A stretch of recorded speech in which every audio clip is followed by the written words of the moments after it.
katika kipengele cha mahusiano. Hili litahusu vijana, nitazungumza kwa jumla.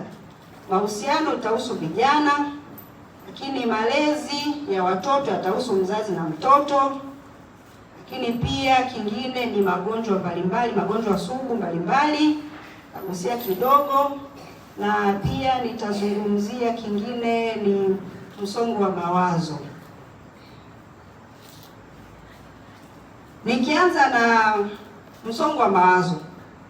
Msongo wa mawazo ni changamoto ambayo inatukumba kila kunapokucha. Kila siku sisi ni watu tuliojaa changamoto nyingi.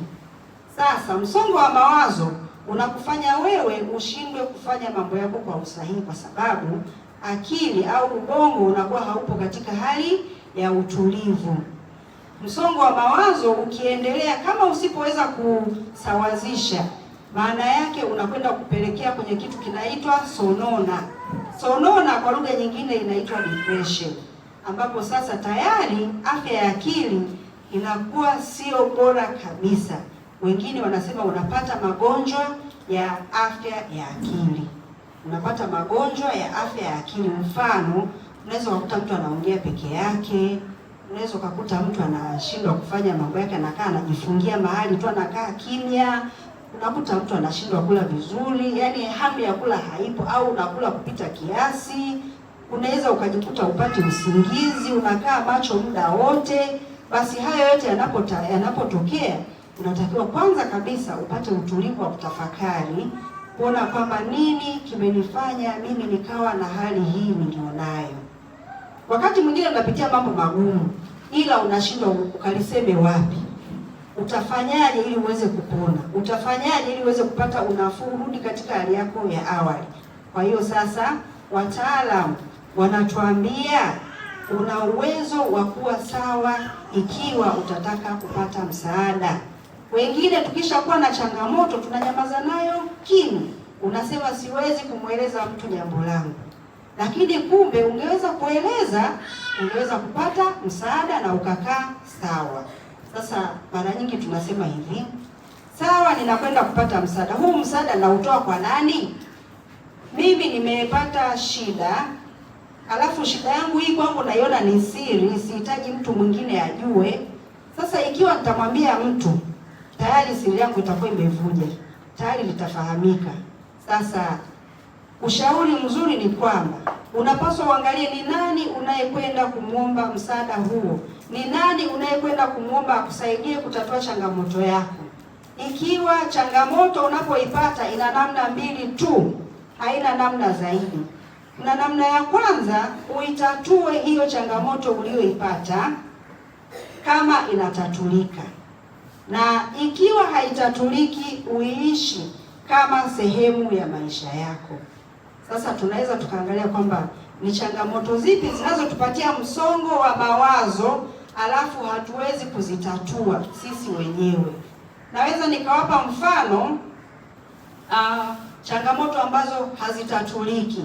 Mfano, nimefiwa na mpendwa wangu wa karibu, nimepata msiba mkali mzito.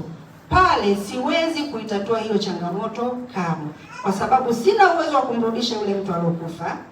Sina uwezo wa kufanya lolote kwa ajili ya yule marehemu, sina. Zaidi ninatakiwa nikubali kwamba tayari huyu mtu hayupo kwenye maisha yangu. Sasa hivi ninatakiwa niishi pasipo uwepo wake. Tayari hapo unapokea, unakubali, unaendelea na maisha mengine pasipo yeye. Pale utakaa sawa. Lakini ukiendelea kusema haiwezekani, kwa nini amekufa?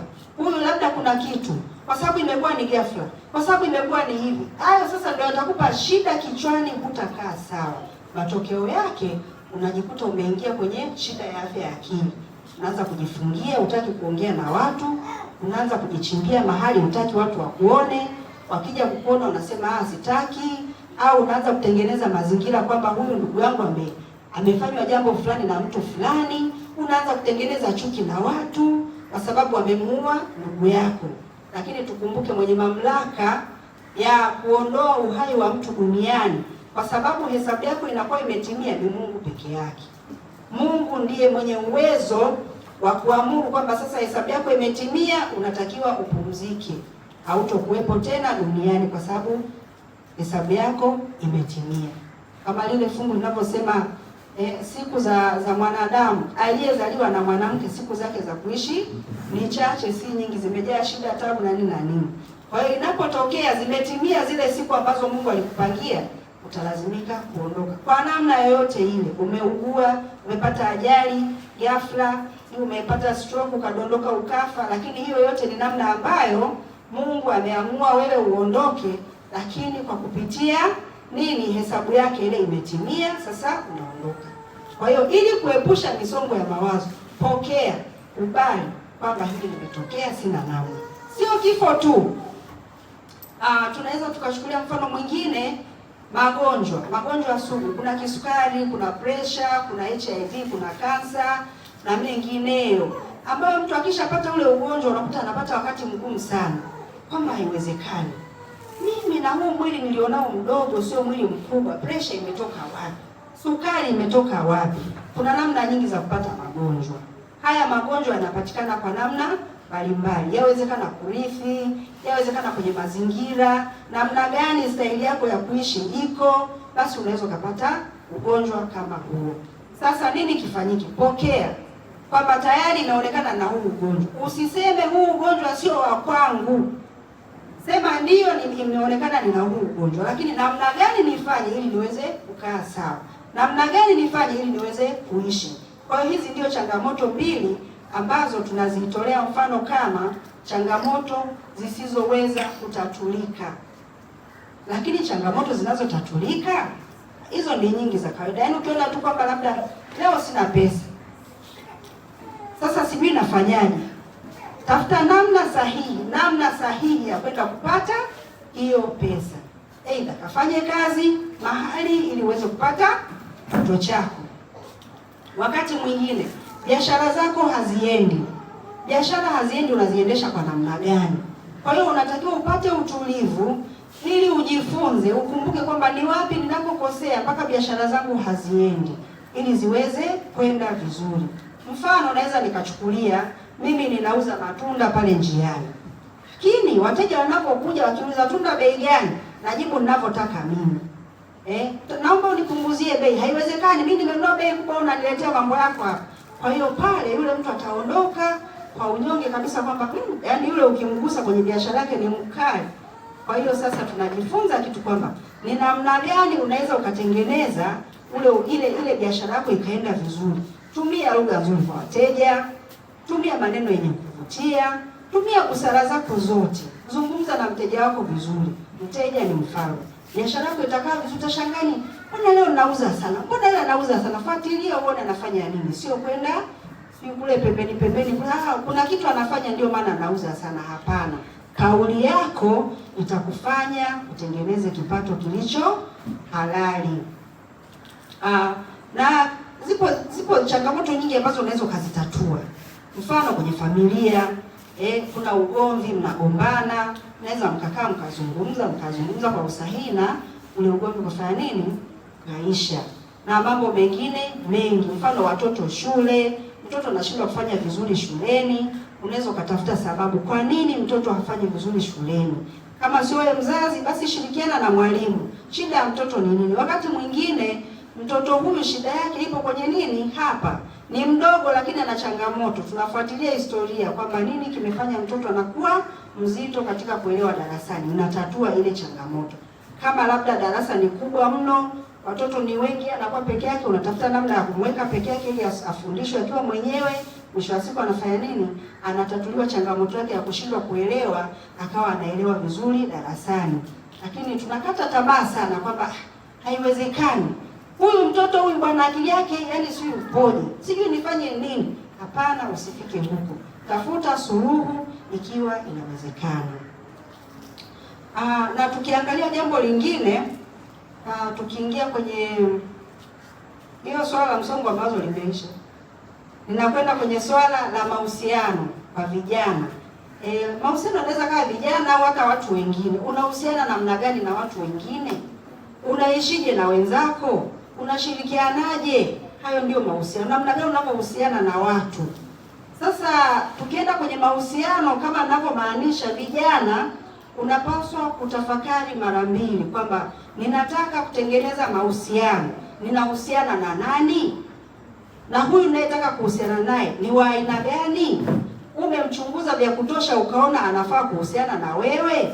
Iwe kwa pande zote, kwa kijana wa kiume au kijana wa kike, unapaswa kuyazingatia hayo. Je, inapotokea changamoto, huyu mtu ana uwezo wa kuitatua? Anaitatua kwa namna gani? Au anapata tu hasira na kusema mimi basi sitaki kukusikia wala kukuona hivyo? Yaani mnaparanganyika, alafu kunakuwa hakuna maelewano tena. Kwa hiyo katika swala la mahusiano, mnapaswa kuangalia namna gani iliyo sahihi ya kuweza kutengeneza mahusiano yaliyo bora, kwa kuangalia huyu mtu anatatua changamoto zake kwa namna gani. Ukiwa na mgogoro anafanya nini? Ukiwa na shida anafanyaje? Ukiwa na panahitajika msaada anafanyaje? Kwa hiyo hayo mambo yote yatakufanya wewe uweze kujua kwamba kumbe haya mahusiano nilionayo ni sahihi au sio sahihi. Nadhani hapo pamekaa vizuri. Baadaye mtauliza kama kutakuwa na maswali. Na tukienda kwenye swala la ndoa, familia, baba na mama au mke na mme, kuna wakati kunakuwa na migogoro ya hapa na pale. Lakini sasa hii migogoro inatokana na nini? Usikimbie kwamba huu mgogoro mimi siuwezi, naondoka zangu. Hapana, kaa chini, tulia, tafuta ni namna gani shida imeanza na chanzo chake kilikuwa wapi. Je, kisababishi ni nini? Tatua changamoto yako, endelea na maisha kama kawaida. Naweza nikatolea mfano. Unaweza ukakuta labda mimi mwanamke ninapigwa sana na mume wangu, lakini sijui na nashindwa kuelewa kwamba kwa nini napigwa. Ila baadaye nikatafuta suluhu kwa kwenda labda kuomba ushauri kwamba hivi ni kitu gani ambacho kinapelekea mimi ninapigwa kila siku. Yawezekana kumbe mume wangu akienda kazini akirudi sina muda naye, wala sijali kama amerudi, mimi niko busy tu, yawezekana na simu au niko busy na TV yangu au niko busy na nini. Sasa pale yule atashikwa na hasira, mimi nimekuja, nimetoka kutafuta, hata angalii, hanikaribishi maji ya kuoga, haniandalii chakula, hafanyi nini, unatandikwa viboko. Amina. Alafu kisha tandiko unasema kwa nini ananitandika? Nyenyuka, amefika, nyenyuka, kawajibike, maliza, kaa utulie, uone kama atakupiga.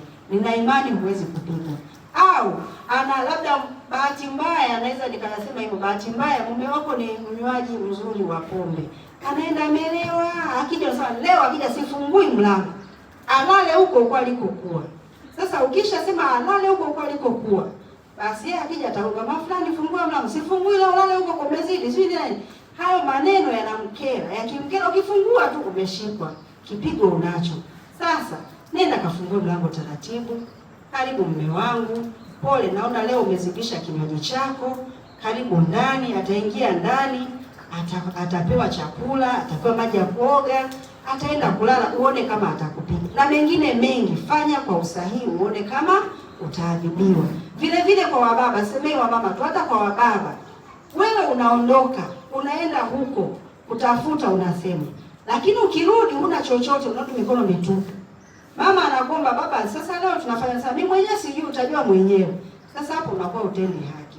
Kwa hiyo baba kama baba, huyu mke akianza kusema mimi kama ndio hivyo, mimi naomba niondoke, kwa sababu hujui wajibu wako kwangu, uelewe unatakiwa ufanye nini kwa familia.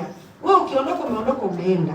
Sasa vitu kama hivyo, baba unatakiwa ukae chini utafakari kwamba sasa ikiwa ninaenda ninarudi, sipati kitu cha kuleta kwa familia, na mimi ndio kichwa cha nyumba, sasa nitafanyaje ili niweze kupata chochote nilete nyumbani? Tengeneza mazingira.